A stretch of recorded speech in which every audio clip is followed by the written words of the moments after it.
नमस्कार. जय श्रीराम, जय श्री गुरुदेव दत्त. मी जान्हवी आणि माझ्या चॅनलमध्ये परत एकदा सगळ्यांचं खूप स्वागत. आत्तापर्यंत आपण श्रीमद भगवद्गीतेतील पहिल्या 6 अध्यायांची थोडक्यात माहिती बघितली.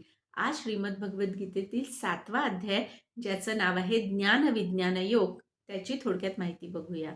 याच्यामध्ये श्लोकसंख्या 30 आहे आणि या अध्यायात श्रीकृष्ण अर्जुनांना सांगतात आहे की ज्ञान आणि विज्ञान यांचा उपयोग करून तू स्वतःला कसं ओळखू शकतो. आणि त्याचबरोबर श्रीकृष्ण अर्जुनाला सांगतात आहे की तू संपूर्णपणे आपलं मन माझ्या ठिकाणी एकाग्र कर, आपलं मन विचलित होऊ देऊ नको.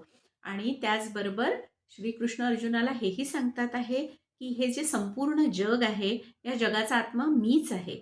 त्याचबरोबर संपूर्ण विश्वातल्या सगळ्या लोकांमध्ये मी उपस्थित आहे. त्याचबरोबर 3 गुणांचं महत्त्वही श्रीकृष्ण अर्जुनांना सांगतात आहे. ते गुण आहे सत्व, रज आणि तम. ते म्हणतात की हे जे 3 गुण आहे, या 3 गुणांच्या प्रभावाने मनुष्य वागत असतो. प्रत्येकामध्ये कोणत्या गुणाचा प्रभाव जास्ती आहे त्याप्रमाणे त्याचं वर्तन असतं.